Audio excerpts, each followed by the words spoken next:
brought to you by Palvi Agrico. आता शेतीसाठी जे काही लागणार ते घरपोच मिळणार, तेही मोबाईलच्या एका क्लिकवर. ही निवडणूक अशी सुद्धा होते की ज्यावेळेला तुमचे पती अभिषेक या निवडणुकीमध्ये नाही आहेत आणि पूर्वी 2012मध्ये ते निवडून आले.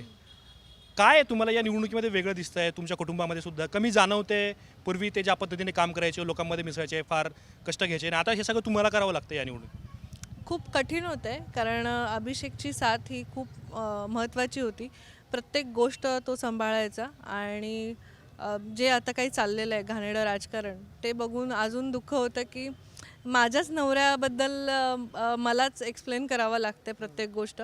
पण ठीक आहे, तो बघतोय, तो त्याची माझ्याबरोबर साथ आहे आणि मला माहिती आहे आणि त्यालाही माहिती आहे की आम्ही काय आहोत एकमेकांसाठी. तर मला दुनियाला एक्सप्लेन नाही करायचे किंवा कुणालाच एक्सप्लेन नाही करायचे की कोण बोलायचं त्यांना बोलू दे, आम्ही आमचं काम करत राहणार. का शिवसेना, उद्धव ठाकरे गट किंवा त्यांचे लोक का आक्षेप घेतात की अभिषेक घोसाळकरांचा फोटो तुमच्या प्रचारामध्ये दिसतोय?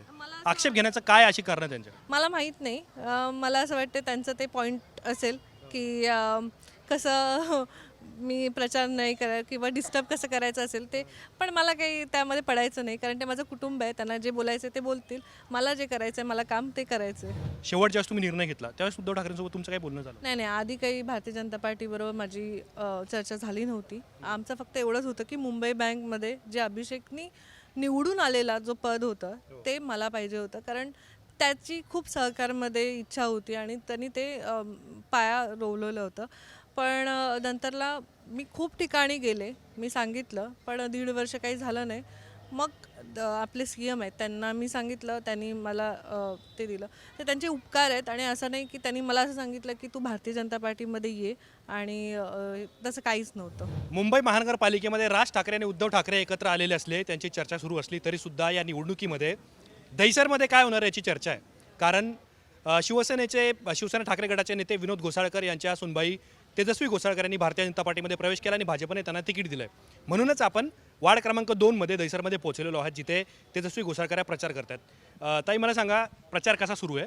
आणि आम्ही बघतोय सगळे भारतीय जनता पार्टीचे झेंडे आहेत आणि समोर तुम्हाला शिवसेना उद्धव बाळासाहेब ठाकरे गटाने आव्हान दिलं आहे. खरं तर मी प्रथमतः भारतीय जनता पार्टीचे खूप खूप धन्यवाद देते की त्यांनी मला 2 नंबर वॉर्डमधून उमेदवारी दिली.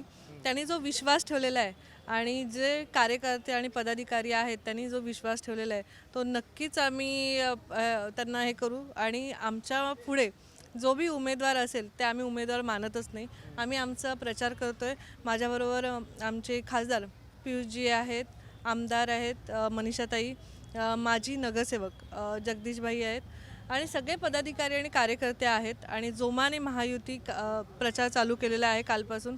काल आम्ही मनीषाताईंच्या हस्ते नारळ पण फोडलेला आहे आणि एक कार्यकर्त्यांचा जल्लोष दिसत आहे की ह्या वेळेला महापौर हा महायुतीचाच पाहिजे. आणि 2 नंबरमध्ये सगळ्यांचं लक्ष लागलं असलं तरी जो हा गड पूर्ण मुंबईचं लक्ष आहे तुमच्या निवडणूक? हां, मुंबईचा असू दे, महाराष्ट्राचा असू दे, पण हा वॉर्ड BJPच जिंकणार, महायुतीच जिंकणार आणि महायुतीचाच महापौर असणार. भाजपच्या कार्यकर्त्यांसोबत जुळून घेताना कसरत होते की सगळं सुरळीत ओके झालंय आता? बघा, मी जेव्हा नवीन आले तरी जे इच्छुक होते ते थोडेफार त्यांना बाजूलाच उभे आहेत. कोण महिला वॉर्ड आहे. पूर्वी ते नगरसेवक राहिले. हां, महिला वॉर्ड आहे. ज्या इच्छुक होत्या महिला त्या थोड्याफार होत्या, पण आता माझ्याबरोबर काम करतात. तुम्ही बघत असाल अर्ध्या ह्या होत्या, खूप म्हणजे सगळ्याच होत्या. पण ठीक आहे, आता त्यांना कसं नाराजी कशी दूर केली तुम्ही? इथे एक अजेंडा आहे की पदाधिकारी नाराज असला तरी 2 दिवस असतं.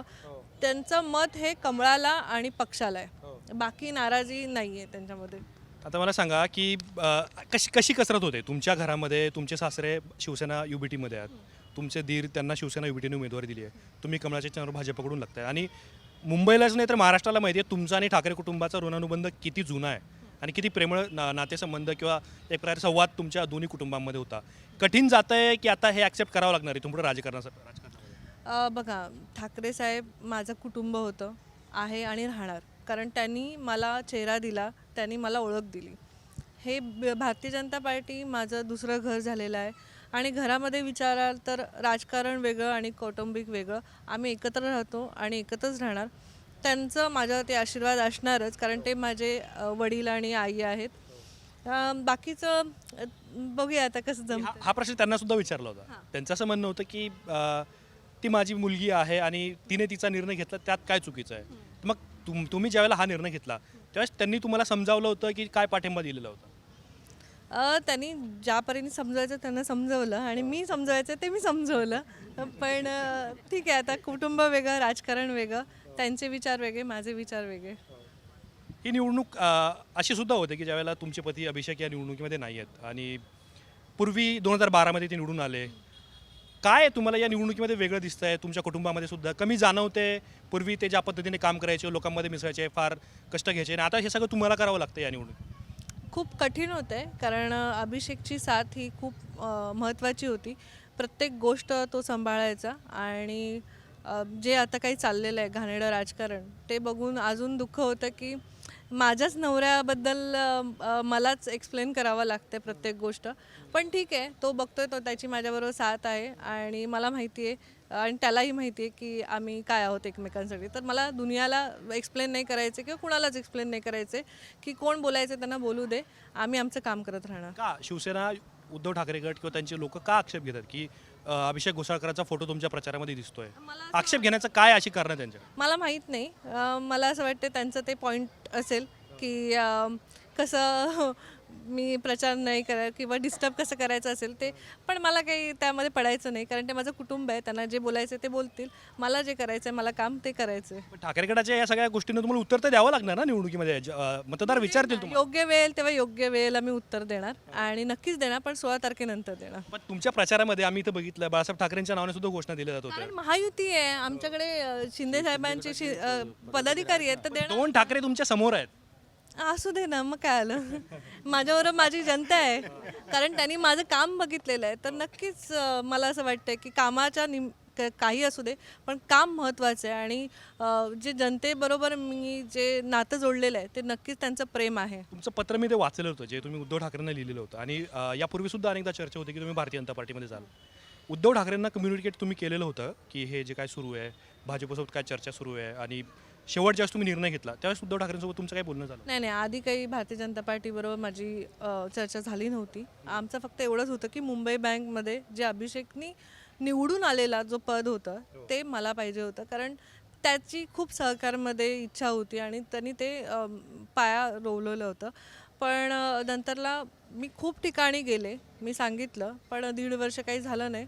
मग आपले CM आहेत त्यांना मी सांगितलं, त्यांनी मला ते दिलं.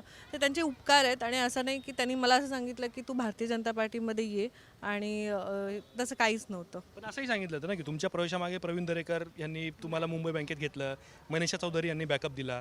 हे किंगमेकर आहेत तुम्हाला BJP घेऊन येण्यामध्ये? असं काही नाही, चुकीची माहिती भेटते. खरं तर जे बोलायचं आहे ते मी CM साहेबांबरोबरच बोललेली आहे, तर असं बॅकअप काही नाही आहे. आता शेवटचे 2 प्रश्न. तुम्ही शिवसेना ठाकरे गटाच्या कार्यकर्त्यांना ठाकरे गटाच्या कार्यकर्त्यांना काय सांगाल ज्या पद्धतीचा प्रचार तुमच्या विरोधात होता एका वाक्यामध्ये? त्यांना ऑल द बेस्ट. आणि मतदारांना काय आवाहन कराल शेवटचं? जे काम करतं त्यालाच मतदान द्या आणि जे खरंच खालपासून वरपर्यंत जे काम करतं आहे त्यांना तुम्ही मतदान करा. आणि मला माहिती आहे की ही सीट महायुतीची आणि भारतीय जनता पार्टीचीच येणार, एवढंच सांगते. महापौरबद्दल पंचर्चा सुरू आहे. कोणी म्हणतंय खान होणार, कोणी म्हणतं मराठी होणार. मला नाही माहिती ते. तर त्यांनी बोलणं टाळलेलं तरी सुद्धा ही जी सीट आहे दहिसरची, इथं मागच्या वेळेला भारतीय जनता पार्टी 4000 मतांनी निवडून आलेली होती. आता तेजस्वी घोसाळकर भारतीय जनता पार्टीच्या उमेदवारीतून आहेत. त्यामुळं या सगळ्या गोष्टींकडे आपलं लक्ष असणार आहे. कॅमेरामॅन राजू सोबत मी आतिक, मुंबई तक.